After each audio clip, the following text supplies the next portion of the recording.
What's the biggest reason the Bucks won Game 4? The biggest reason the Bucks won Game 4 is something we could all learn from in life. They are not afraid to fail. I'm not going to say the biggest reason was Giannis or biggest reason was Middleton or biggest reason was Chris Paul's struggles. But y'all, the Bucks do not compete from a fear of failure, but rather a desire to excel. What do I say that for? Wow. Chris Middleton, he scored 14 of the Bucks' final 27 points. But before his stretch of getting on fire, he missed 7 of his 10 previous shots. Pat Connaughton had 11 points off the bench. Now, Pat Connaughton scored 8 points in the final 11 minutes of playing time. But prior to that, he only made 1 bucket in the first 21 minutes of playing time. And the highlight we all remember, Giannis Antetokounmpo blocking the shot. He is back, y'all. The highlight we all remember, Giannis turning around to make that pivotal block.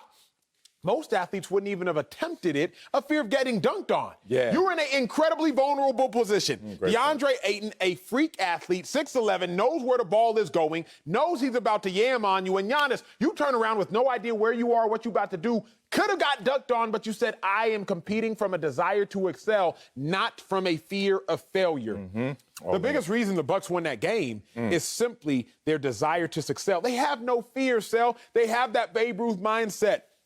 1 strikeout only means I'm closer to my next home run. If you look at it, you can look at Middleton. Middleton scored 40 points. Middleton missed 18 shots. He missed 18 shots. That's 18 times he saw the ball not go into the basket, but he made 15. Pat Connaughton, dude missed for 20 straight minutes of play, but with 5 minutes left in the fourth quarter, he hit a tray to give the Bucks their first 2-point lead since the middle of the second quarter. Giannis, he has his free throw struggles, but as Giannis has said on camera before, I've airballed free throws. I've been dunked on. I got no reason to be scared. I just go out there and play the game free. The Bucks won the game because they played the game the same way you gotta live life, without a fear of failure. Damn. Poetic, deep, philosophical. What was your major, bro? You went there on that one. I can't argue any of that. I just want to add something because I think the biggest reason the Bucks won Game 4 were the Suns' turnovers. I'm going to keep it simple. I know it's boring, and we used to look at our coach the same way, nauseated. Shut up. Coach used to always come in the locker room. Hey, I ain't even got to go out there today. I ain't even got to go out there and watch y'all play. Do what y'all do, what we've been practicing all week. All I need to see is a stat sheet. I need to see one line item. Turnovers is going to tell me everything. That's true. Y'all better take care of y'all business and take care of that ball. And they would have cussed. They would definitely would have. I mean, I'm trying. Right before ball, you left out expletive. I felt it. I was like, here it comes. I'm about to go. Take care of that. But Colin already lost his job for giving it to us too early. I don't want to lose mine too. We all up here messing around today. But you're right, and I'm right. Because the turnovers is what killed the Phoenix Suns. Here's how I describe turnovers. After hearing Coach curse us out all the time about protect the ball, hey, I'm big, fast, and strong, and I'm whooping my offensive tackle's butt. We are dominating this game. But turnovers is different. It's a cancer.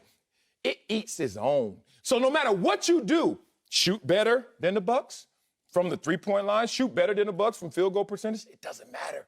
We're going to eat our own. And that 17-5 disparity in turnovers is what undermined the Phoenix Suns. So when you have those turnovers, especially 2 by Chris Paul in the last 4 minutes, what happens to all of the efforts that you've been putting in, all of the logs you've been putting on the fire up to that point? Not only do turnovers give the other team a possession, it robs you of that same possession you had, and more so, in the game of leverage, in the game of wheels, it all of a sudden gives them something that they didn't earn. When you're going out there, it's hard enough to win a game when you're going out there in just complete volition and effort. I'm trying, you trying. Acho, you and I, we going at it. I give you something, a bonus that you didn't even earn. I just gave you extra ammunition to kill me. The Phoenix Suns killed themselves. They were undermined by something that ate there, and it was eating its own turnovers. I co-sign that, and in addition to that, if we're also being real. Now, leaving the philosophical, going to the stat sheet. Let's go. The Bucks won the game because the referees, not the referee's fault, because Devin Booker getting in foul trouble. That's really why the Bucks won the game. Remember, Devin Booker had scored 18 points in the third quarter, and he only played 9 minutes in the third quarter because he got in foul trouble. He had to sit at the 5:53 mark. when he picked up his 4th foul. Then Devin Booker picks up his 5th foul at the 10:50 mark in the 4th quarter when the Suns are up by 6 points, 95 to 89. Book picks up his 5th foul. Got to sit again. Gotta go. Book was 7 for 7 in the 3rd quarter before he had to sit down, Sal. Imagine if Book don't got to sit.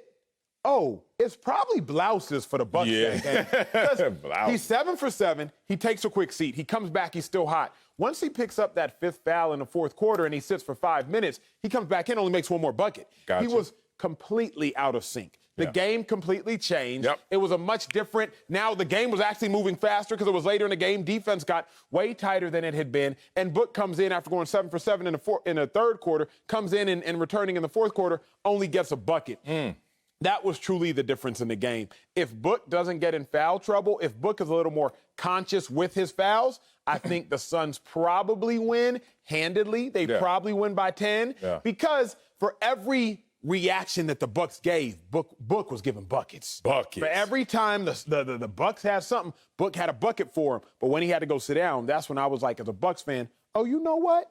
The Bucks gonna handle this one. The Bucks gonna take care of this game. Yeah, the soul of Kobe was certainly on display yesterday as they have that tremendous relationship. Respect to that. However, it was interesting you bring up the referees because it was kind of ticky-tack to get those 5, but that 6th one, it took hell to get. He couldn't get that 6th one. The 7th one, too, and then the 8th one where he fouled him. He sat on the bench thinking, like, oh, surely I'm fouled out. Right. And the ref didn't even call it on him. Goodness, man, he was committing assault out there. They were like, nope, you're not fouling out this game, so they don't blame us. I get it. Here's the thing, since we're going to stay in the stat sheet right now, I want to talk about how the Phoenix Suns, the smaller team, the Phoenix Suns, who couldn't play at their pace, taking the ball out the basket a little too often, has 0 fast break points.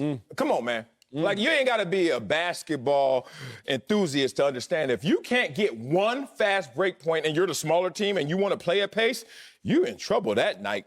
Their dynamic duo was outscored by 14 points when you talk about Middleton and Giannis versus Booker and CP 1.5, 2, maybe 2. 2 1/3. I mean, I don't know what the hell that was. Self-inflicted wounds with the turnovers. You just look at it, all of these things. The second chance points, they lost that as well. So it's all these little things. We always look at the top level, just like who shot the ball better. Okay, well, then they should win. And that should have been the Phoenix Suns. Who played better for most minutes? It was the Phoenix Suns. But then you start to look at the things that we learned. And this is what I always tell people, because people always want to know about the professional athlete experience. And I tell you, let me tell you one thing. I have never practiced so much in my damn life. We play once a week for 3 hours, but we practice damn near every day for 3 hours. And it's all because we have to focus in and condition ourselves for the little things. If it was just about the big things, we wouldn't be out there practicing so much. But why are they breaking down the game? 1st and 10, 2nd on the right hash, 3rd and short, 4th and goal. Like, we have to practice all these situations.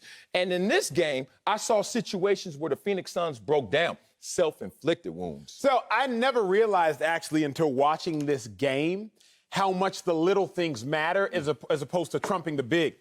Because when you look at it, to your point, the Suns shot better from the field. Yeah. Suns shot better from 3, but it was the minutia that was the reason the Bucks won the game. The Bucks out-rebounded them. The Bucks significantly less turnovers. The reason the Bucks won the game, if we're just breaking it down in layman's terms, Bucks shot 19 more shots. They shot 19 more shots, thus they made more shots because they shot more shots. Well, why did they make more shots? Because they shot more shots because they had the ball more. Why did they have the ball more? Because the Suns turned the ball over. So you can do all the fine lining that you want to do, but it really comes down to the Bucks won every small battle, and thus they ended up winning the big war. The Suns, from the outset, it's like, dang, Devin Booker, he had 42 points. Dang, Ayton on the boards, he had 17 rebounds.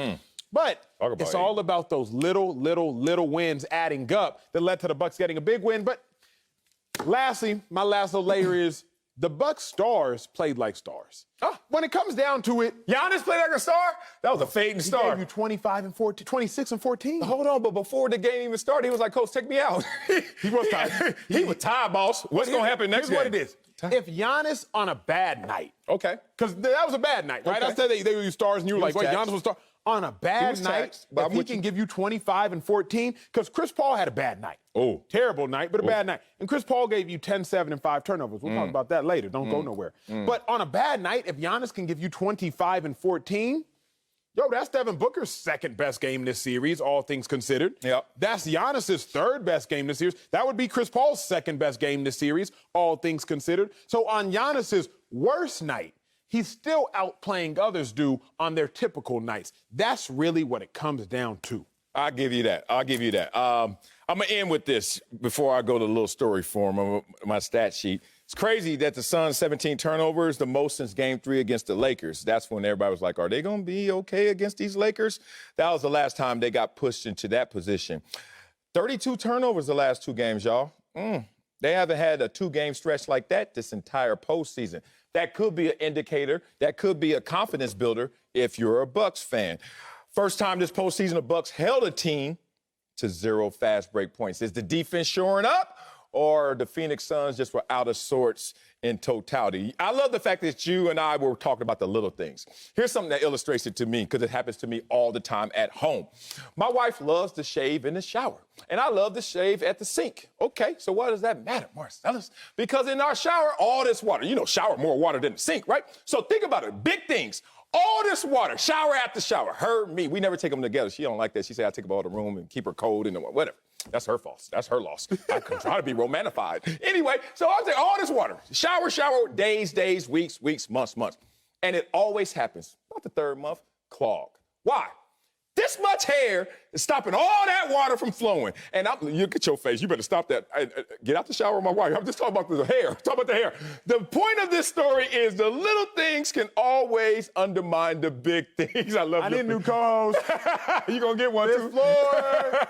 I need new. He ain't gonna get me fired. She was mad at yesterday too, talking about her. I'm gonna let that live.